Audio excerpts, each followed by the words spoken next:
राम राम जी। समय है 12 फरवरी से 21 मई तक। यह समय शुभ नहीं माना जा सकता क्योंकि इस समय में सूर्य मंगल राहु, सूर्य शनि मंगल यह इकट्ठे होंगे।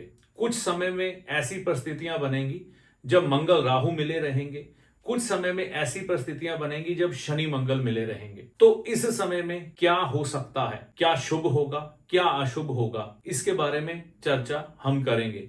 शुभ की संभावना तो कम है, अशुभ की ज्यादा है। क्या घटनाएं हमें पूरे विश्व में और हमारे भारत में देखने को मिल सकती हैं, इस पर चर्चा करेंगे। और आपको किन छोटी छोटी बातों का इस समय में ध्यान रखकर चलना चाहिए। तो आइए देर किस बात की, इस वीडियो की शुरुआत करते हैं। अब जो भविष्यवाणी मैं करने जा रहा हूं ये 12 फरवरी से 11 मई तक है। कुछ एक आंकड़े मैंने तैयार किए हैं जिसमें मैंने गणना निकाली है, तो उसके आधार पर बात करेंगे। क्योंकि यह आक्रोशित ग्रह है, क्रूर ग्रह है, युद्ध छेड़ने वाले ग्रह हैं, अप्रिय घटनाएं घटाने वाले ग्रह हैं। जब इनका मिलन होता है अच्छे संकेत कभी भी नहीं आते। नए देश जंग में शामिल हो सकते हैं। इस समय में आप देखेंगे किन्हीं नए देशों में जंग छिड़ जाएगी। अमेरिका की दादागिरी इस वर्ष भी बंद नहीं होगी, कई देशों को धमकाएगा, है ना।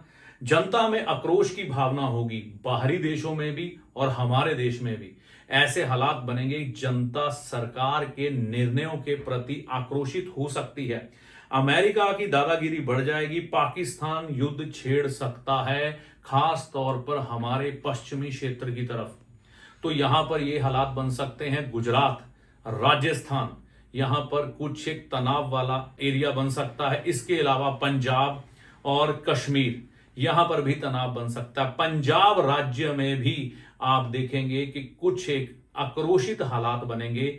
जनता सरकार के लिए गए, राज्य सरकार के लिए गए फैसलों से प्रसन्न नहीं होगी और यहां पर थोड़ी बहुत ऐसी घटनाएं सामने आ सकती है जहां पर सरकार के विरुद्ध कुछ एक जनता आक्रोशित हो और असामाजिक तत्व समाज में अच्छी घटनाओं को अंजाम ना दे। लेकिन सरकार, राज्य सरकार पूरी तरह से एक्टिव दिखेगी और हर एक काम को पूरी जिम्मेवारी से निभाएगी और हर चीज को कंट्रोल करने की कोशिश करेगी। और ऐसा ही भारत में देखने को मिलेगा। और यहां पर क्या है कि भारत को अपने पड़ोसियों से सावधान रहने की जरूरत है, खास तौर पर बांग्लादेश और पाकिस्तान से। चाइना को हम भूल कर नहीं चल सकते। तो ये तीनों देश जो है ना, ये किसी ना किसी तरीके से परेशान कर सकते हैं। हालांकि इसकी भविष्यवाणी मैंने पिछले वीडियो में भी की थी और आप देख सकते हैं कि ये जो बांग्लादेश में घटनाएं घटी, वहां पर हिंदू जो कि वहां पर अल्पसंख्यक है, उनके साथ क्या बर्ताव किया गया।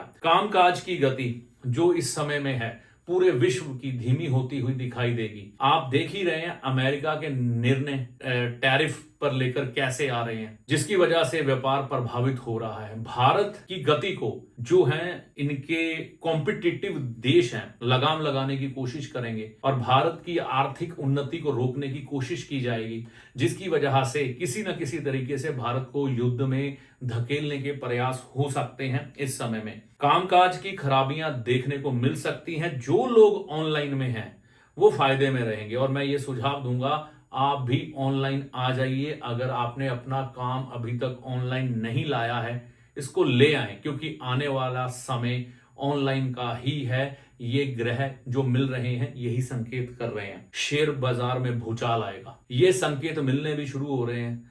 हजारों करोड़ में, लाखों करोड़ में निवेशकों के नुकसान हो रहे हैं, क्योंकि जब अलग अलग देशों में युद्ध छिड़ेगा तो यहां पर ऐसी परेशानियां आएगी ही।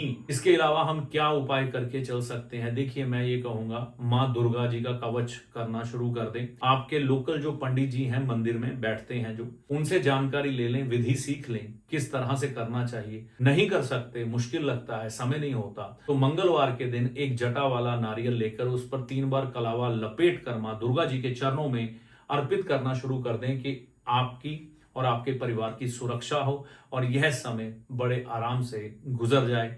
यही प्रार्थना करें महामाई से और ये कहें कि आपके साथ साथ इस संसार का भी भला हो। जानकारी अच्छी लगी हो तो चैनल को सब्सक्राइब करके जाइएगा। जय माता दी।